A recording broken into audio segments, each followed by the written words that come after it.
What does this guy have to do with the ancient Taoist book of the Tao Te Ching? Well, there is a famous parable in Chinese literature called the vinegar tasters. Confucius, the Buddha, and Lao Tzu all stand around a big vat of vinegar. All three dip their fingers in the vat to have a taste. Confucius has a sour look on his face when he tastes the vinegar, but the Buddha wore a bitter expression when he tasted it.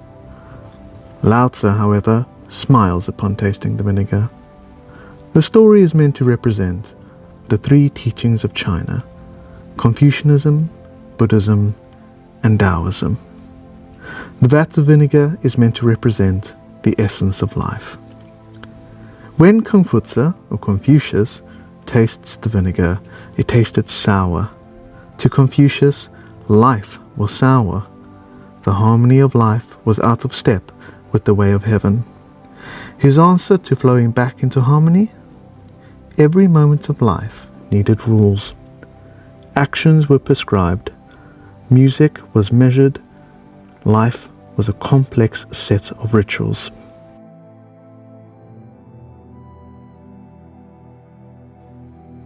To the Buddha, life was bitter. Life was suffering. Attachments and desires led to sorrow. His answer to achieving nirvana? Meditation, following the Noble Eightfold Path, and living by the Four Noble Truths. When Lao Tzu tastes the vinegar, he smiles, because it is sweet. Life is as it is supposed to be. Earth is, and always has been, a reflection of heaven. To Lao Tzu, abstract, arbitrary rules caused struggle. We must appreciate, learn from, and work with whatever happens in life. This meant following the Tao, or the Way. While following the Tao, we should practice Wu Wei, or no force. Allow life to happen and react accordingly. What is the Tao? It is the happening of life all around us. Put simply, a flower does not ask how to bloom, and so why must people ask how to be happy? By accepting life in all of its ups and downs, life would always be sweet. To Lao, you cannot control what happens in life, and so we must practice Wu Wei. What is Wu Wei? Wu Wei directly translates to no force. Wu Wei does not mean don't try. It does not mean do nothing. Wu Wei means act without action. Now what the hell does that even mean? Imagine you're sailing. If you sail against the wind, progress will be slow and forced. But if you sail with the wind, your journey will be smooth and far easier. Do you have the patience to wait until the mud settles and the water is clear? Pursue without interfering? Return animosity with virtue? According to Lao Tzu, the more man interfered with the natural balance produced and governed by the universal laws, the further away the harmony retreated into the distance. The more forcing, the more trouble.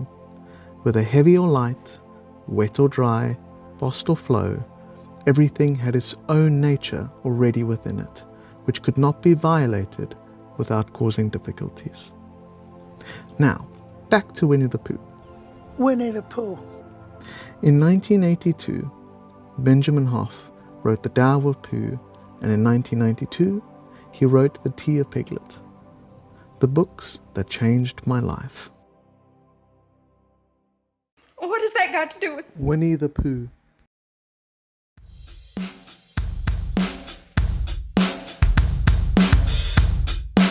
And this is it. This is the book by Benjamin Hoff. It is The Tao of Pooh and the Tea of Piglet. And this is essentially the book that changed my life, really.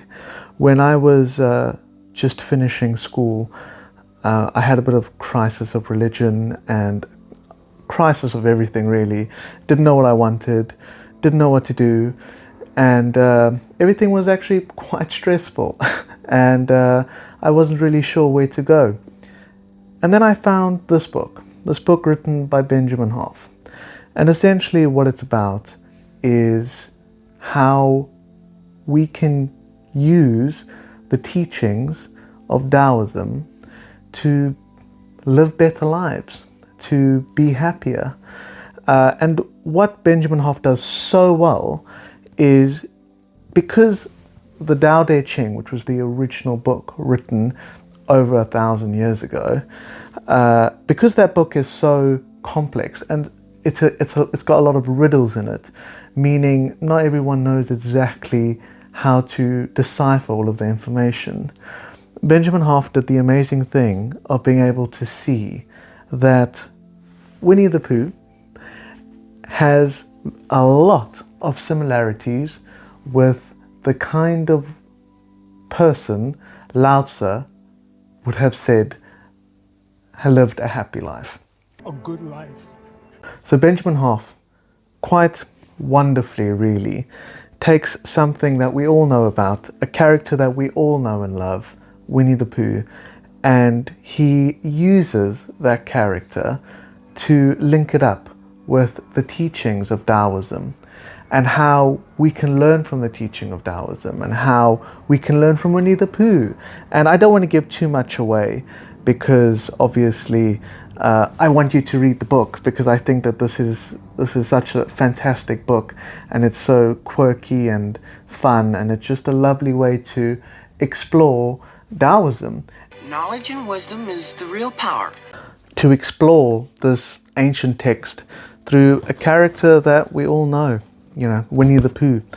And really, I think what the book is trying to say is that life is hard. Life has its difficulties. We're not going to get everything we want in life, and we're not always going to know what to do. We're not always going to have the resources to fix things. But it teaches you gratitude. It teaches you appreciation. Because although those things in life are difficult, although we go through hard times, the thing is, you're still alive. You can still feel the warmth of the sun on your skin. You can still enjoy the taste of coffee. You can laugh with friends. You can love family.